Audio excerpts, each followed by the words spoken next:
Sons of Sonics. Make way, you gotta see what I came with. Make way, make I divide you and Angel river been with. You tryna leave, John, make way. I say you the water, you the liquid. Shut it, open your gateway.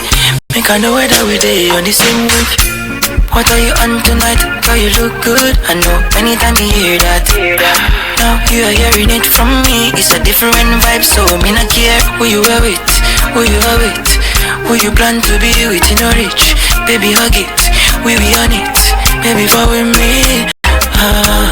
You tryna leave in a rush. No, they leave me on. I believe in lust. Make I no go down and peel off salt. I dey try believe in love. You no go easy, no. No, they leave me run. I no feel me, some mama, you're devilish. Make way. You gotta see what I came with. Make way. Ya, reka tujye twikomereze sha. Koraho iki rero? Agiye kubikoraho iki? Kimara kugenda uhitagaruka ku modoka vuba. Tugende bahita bakurikira. Nawe arabakurikira. Urebe. Ushobora no gusanga n'iyi modoka batayizeho bakaba mujyanyeyo sha. Amushumuyeyo. आपसे बेहतर एक माँ के मन को भला niwe Imana ishobora kumva amarangamutima y'umubyeyi. Ekana मैंने जो कुछ भी किया nakoze icyo nagombaga gukora लाई के लिए किया kubera ubuzima bwa John n'imibereho ye. Ariko uyu munsi nibwo nabashe kumenya yuko ममता में nari narahumishijwe मैं अंधी हो गई थी n'urukundo rwa kibyeyi. मुझसे बहुत बड़ी गलती हो गई. muri uko guhumishwa n'urwo rukundo rero nakoze ikosa rikomeye cyane. वो गलती सुधार kano kanya rero iyo kosa ngomba kurikosora. देना कान्हा लेकिन babarira mana अब मुझे दूसरा कोई रास्ता नजर नहीं आ रहा. मैंने फैसला ले लिया है. nta bundi buryo nabonaga nafashe umwanzuro. बस मुझे थोड़ी सी byibura mpereza थोड़ी सी हिम्मत देना. umurava ubwo wari muke impamvu naje हर कर बातें करने आई हूँ kuvugisha क्योंकि कल आपकी kandi nkakubwira ibiri mu mutima wanjye kubera ko mbaye ntari hano. मैं यहाँ नहीं रहूँगी. ndahangaha kubera ko ntazaza kugutura amasengesho ejo. mama aje gusengera gusengera umunsi wa nyuma we. कि आप सब पढ़ करके प्रेस कॉन्फ्रेंस में आने के लिए कोई दबाव नहीं है. अगर आप लोग गवाही नहीं देना चाहते तो ntabwo nta muntu ugiye kubahatiriza ngo musitabire press conference y'ejo. niba mudashaka gunshinjura nta kibazo. मैं फोर्स नहीं करूंगा. ntabwo ndi buze kubahatiriza ariko ndabasaba ikintu kimwe. sasa karani yamaze kuhagera. नहीं भी रही है. ntabwo mutegeza ngaha kugeza press conference igeze ntagire usohoka. आप लोगों को करंट का खतरा है और सिर्फ 18 ndabizi yuko ari ikibazo kuri mwese. घंटों की बात है. ni ikibazo cy'amasaha 18. bikarani yamaze kubageramo. यहाँ छुपा रखा है अर्जुन ने सबको. kumbi Arjun abantu bose yaje abashyira ahangaha. Arjun से इनमें से कोई नहीं आएगा. Arjun Arjun ejo nta muntu umwe uzigera yitabira iriya press conference. amaze kubagwaho. माँ क्या बात है? ni ikihe kibazo ra? अभी तक पूजा कर रही हैं. uracyari gukora puja? सब ठीक है. haciye amasaha 2. ese ibintu byose bimeze neza ra? अब फिर कान्हा जी ने आज आपका हाथ पकड़ लिया है. cyangwa Imana niyo yaje kwifatira ikiganza? ya हाथ पकड़ लिया है. ntabwo renge wafashe ikiganza cy'Imana. की प्रेस कॉन्फ्रेंस है ना. no press conference y'ejo ya John. Kanha जी से प्रार्थना करें. nyine narindi gusengera. हाँ माँ. hey कान्हा जी अर्जुन के साथ है. ndabizi Imana izaba iri kumwe na John kandi bari kumwe. kuri inshuro rero ntabwo iri buze gutuma ari cyiza kuzamba. मेरे अर्जुन के साथ nawe aragufite ariko byibuke उनके जीवन की डोर को सही दिशा देने का श्रेय तो kuba Arjun yarabonye noneho icyerekezo cyo kuganamo byose niwe twakabaye tubishimira. सही जाता है ना. बस इसी तरह ndashaka rero kushyigikira Arjun और विश्वास के साथ मेरे अर्जुन का साथ देना. ukoresheje urukundo icyizere. माँ माँ मैं अर्जुन को धोखा क्यों दूंगी भला? kuki rero nashuka Arjun? मेरे कहने का मतलब है कि nshaka kuvuga nyine अर्जुन तुझ पर बहुत nuko Arjun akwizera cyane. उसको कभी तोड़ना मत. rero ntuzagambanira icyizere cye sibyo? मेरे जाने के बाद एक byibura niwe muntu wenyine तू ही तो है बेटा जो ushobora kwita kuri Arjun मार सकती है। baye nahari wumve अच्छा kokora कहाँ जा रही हैं आप? hari ahantu ugiye मुझसे बड़ी हैं, लेकिन माँ uri kurukunduta को टोकना होगा क्योंकि कान्हा जी के सामने ऐसी बातें कोई नहीं करता। ninjye muntu uri kukuderanja kubera ko nta wundi muntu ujya uvuga gutya ari imbere y'Imana लड़की कहीं थी, ubwo aka kagoryi gusa एक न एक दिन तो सबको जानना ही है ना? अब जब तू मेरे अर्जुन के साथ है buri wese afite ukuntu atangira urugendo rwe kandi aba agomba kurutangira mu kano kanya ubwo uri kumwe na Arjun संभालने के लिए ugomba kumwitaho चैन से अपनी कान्हा जी के पास जा सकूंगी। mu kano kanya nshaka no kwifira nakifira nta guhangayika nsize भी करते हैं reka twikorere aritirata sibyo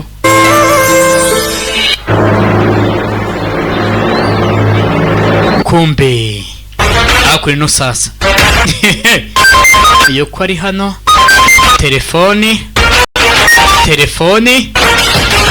nishira mpamagaye umve yego nyakubahwa Dirawari Arjun ने उन लोगों को कहाँ रखा उसका पता चल गया namaze kumenya ahantu Arjun yashyize abapampe be तुम्हारा ba bantu कहाँ तक पहुँचा sir akazi kameze gate rero इतना जल्दी कम ना हो पाएगा sir gusa ntabasha guhita mbikora kano kanya ariko ndi kugerageza yes निकाल लूंगा uraza kugera kugira nimugoroba byakozwe हमारे पास सिर्फ ukora ibyo ukora vuba vuba हो जाएगा sir dufite kugeza nimugoroba biraza gukorwa kamere nk'ukubye rero ndabona Arjun ageze hano ngo Arjun arasiga batanga buhamya ahantu n'ubundi karani yamaze kumenya uze wirebere unone nibwo filime igiye kuryoha हुआ वहाँ पर byagenze bite rero है क्या? Dr. Brakshi wamukonvense मैं उनकी वाइफ से उनकी ikibazo cyose kiri muri control बात करवा दिया natumye avugana n'umugore we और हॉस्पिटल के डॉक्टर को बोल दिया है उनकी वाइफ को स्पेशल अटेंशन देने के ndetse nabwiye abaganga bo muri biriya bitaro ko bagomba kwita kuri uriya mugore mu buryo budasanzwe लिए लेकिन दिया ariko deya उनकी जगह कोई और भी होता तो ऐसे ही रिएक्ट करता nanjye nari bwitware kuriya biriya nyine dogita yakoze तुम इतनी ज्यादा क्यों byakugendekeye bite ko ndeba uhangayitse वो कुछ नहीं अर्जुन, ntacyo da मैं सोच रही थी ahubwo nari ndi gutekereza kuri mabukwe लेकिन क्यों uhangayikiye mama kubera iki कुछ दिनों से Arjun बहुत अलग तरीके से बिहेव कर ntabwo wabonye ko iyi minsi mike ishize ari kwitwaramo mu buryo budasanzwe ubona yuko ibitekerezo biri ahandi hantu मैंने माँ wagira ngo yarabuze इतना परेशान कभी ntabwo nigeze mbona amabukwe atishimye nk'uku nguku आज तो माँ urabizi rero 2 घंटे बैठी थी Arjun, mabukwe yameze nk'umuntu wagize umujinya nk'amasaha nk'abiri मैंने माँ से कई बार बात करने की कोशिश, nagerageje kumuvugisha inshuro nyinshi वो मेरी बात हमेशा टाल देती ariko iyo nazana ingingo akahita yikwepa कि देखो ना iyo शायद biramuvugishe I'm sure Arjun ahari wenda araza kukubwira ikibazo aho kiri बात अंदर ही अंदर ndabizi hari ikintu kiri kumubangamira tu अच्छा तो ठीक kubera uko bimeze rero मैं वहां से बात करता हूँ ndaje muvugishe प्रेस कॉन्फ्रेंस की सारी तैयारियां हो चुकी हैं, वेन्यू मेन्यू सब डिसाइडेड है। rero Arjun press conference aho igomba kubera ibintu byose byamaze gutegurwa and media ndetse namaze gutumira ibigo by'itangazamakuru ऐसे मैंने भेज दी, so all is ibintu byose rero birateguye thank you Kush urakoze cyane kushi आधा stress ऐसे ही कम कर दिया stress yanjye maze kuyigabanya please thanks मत बोल, oya nta mpamvu yo kunshimira Arjun we पहले ही कर देना ibi चाहिए। n'ubundi nakabaye narabikoze kera na kare यूं समझ ले कि ये सब करके खुद पे एहसान कर। rero wakabaye uvuga ko kuba ndi gukora ibi ngibi ari njye uri kwikorera faveri nanjye biri kumfasha kugira ngo nikureho icyaha rega I am really sorry, मतलब ariko rero nyine mbabarire तुझे कभी सपोर्ट नहीं कर पाया तेरे पास। ntabwo cyagiye nabasha kugufasha kubera ko nari mfitiye ubwoba papa अब तेरा भाई तेरे साथ तेरे पास खड़ा है, kano kanya rero umuvandimwe wawe muri kumwe ari ku ruhande rwawe बस भाई तू जल्दी से अब ये केस निपटा और बैडमिंटन कोर्ट पे वापस rero ugomba gutsinda iyi kese आ जा। ikimara gusubizwa mu rukiko rwa badminton कितने दिन हो गए, कितने साल yaraciye imyaka myinshi utari no gukina ndashaka kukubona uri gukina abantu bose niko ari kumubwira turashaka kukubona uri gukina igahera ariko ku mugore sibyo arata ऐसे क्या? genze bitera kuki uri kundeba gutyo देख अर्जुन हमें देखे कैसे कैसे jealous feel कर रही wagira ngo adufitiye ishyari mwana है ना, अभी उसके लाइफ में आई हूँ, मैं बहुत पहले ubwo ukimara kuza mu buzima bwe kano kanya से हूँ, मेरा ज्यादा njyewe nabanye nawe kuva mu bwana मन था, ठीक है। urumva rero mufiteho uburenganzira कि जेलस फील करने लगी भला? kubera iki nakumva mfushye kuri umuvandimwe we कोई लड़की भी होती ना तब भी wenda ubaye uri umukobwa ni agafuha मैं जेलस फील नहीं करती। अरे वाह अर्जुन, wawu ये ये तो Arjun we bino bintu biratangaje शादी में तो कोई दिक्कत ही नहीं है, फिर कोई लोड ही नहीं है तेरी लाइफ में।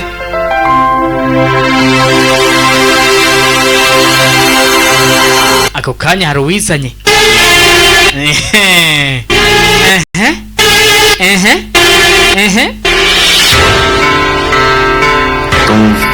wowe तुम यहाँ पे क्या कर रही हो? ura maricyanga करण माथुर ने कुछ कहा होगा नहीं तुम्हें यहाँ पे? Karani Mantura ashobora kuba yaguhaye amabwiriza sibyo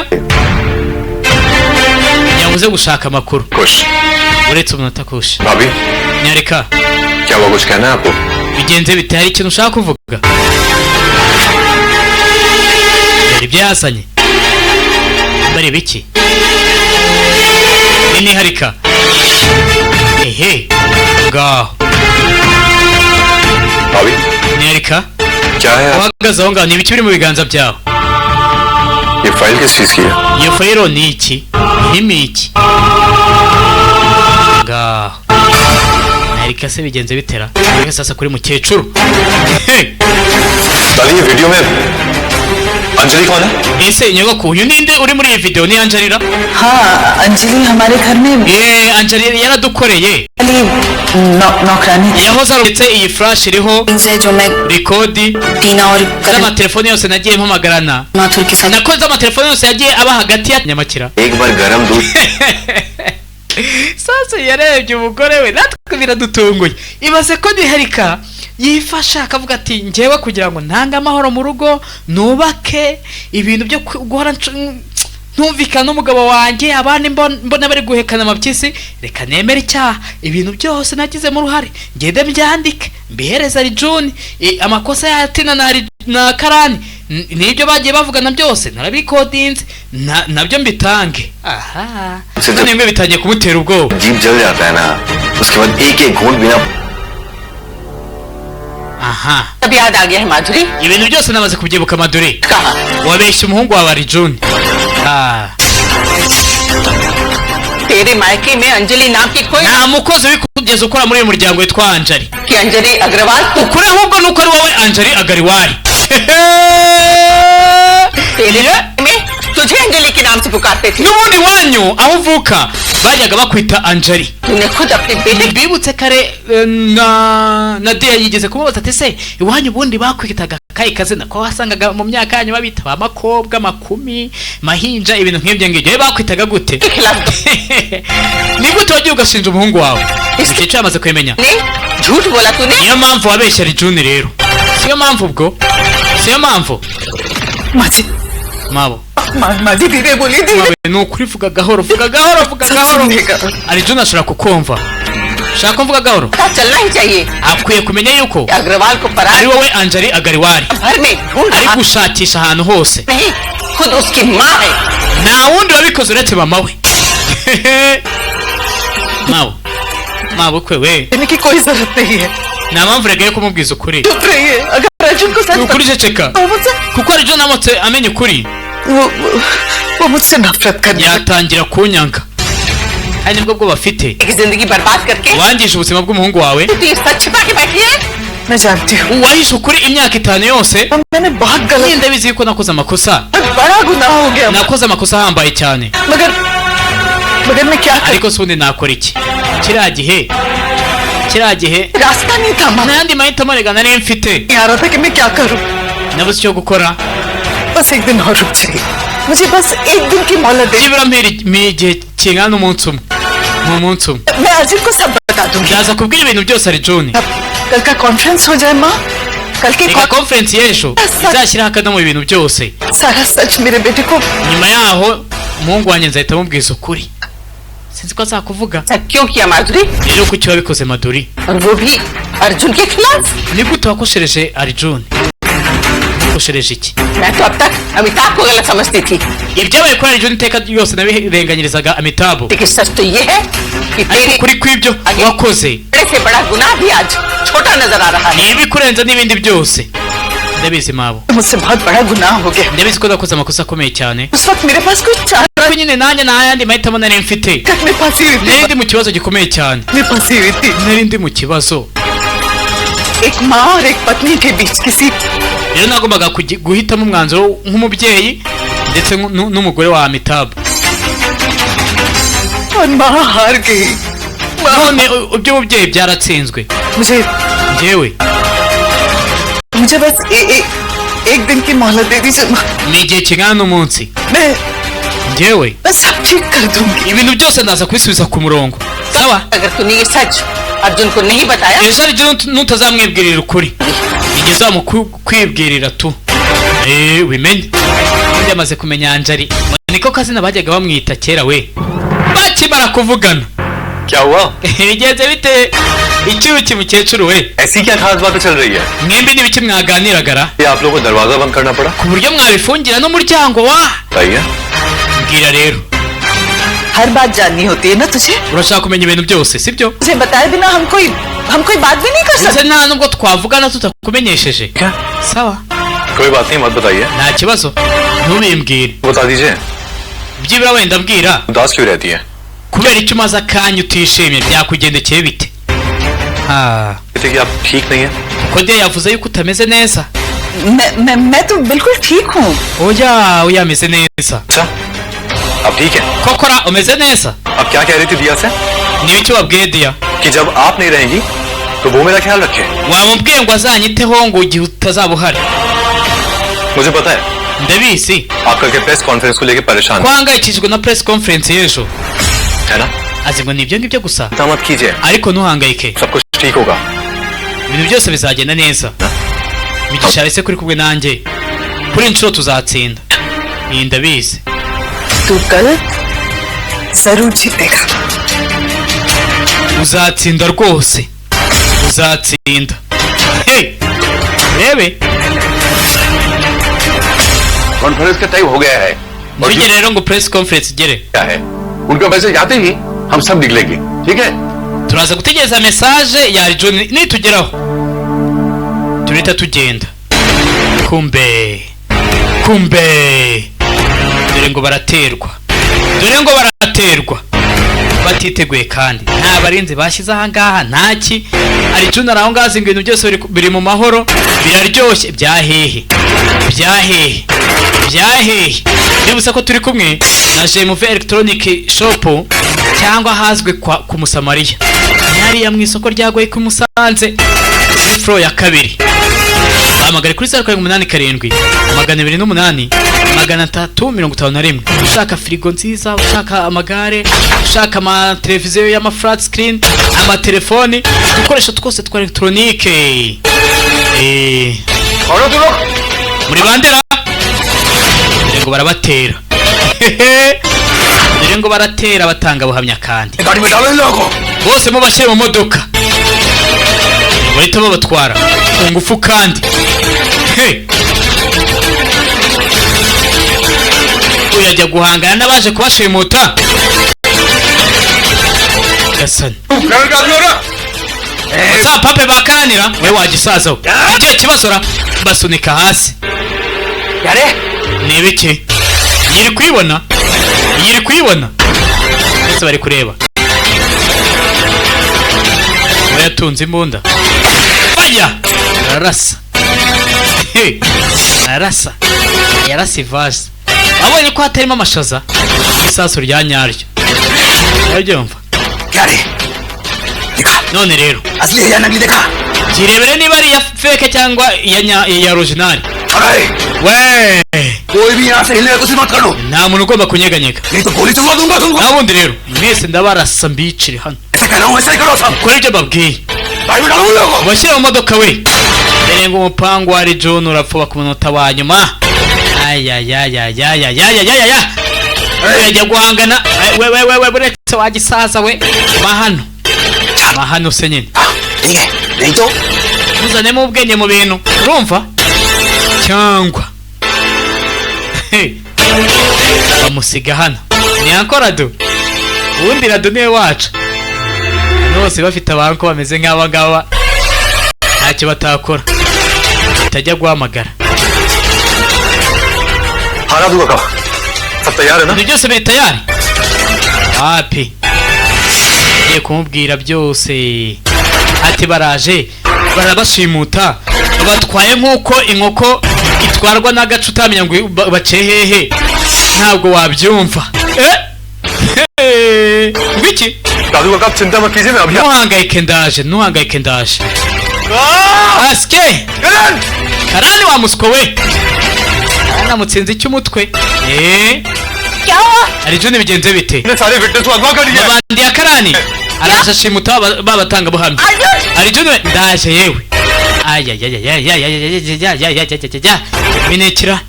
ibi ni iki koko mana yanjye ibi ni iki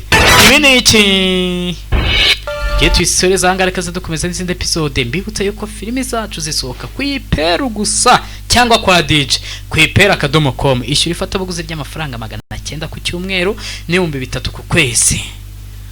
Murabizi ndabakunda cyane.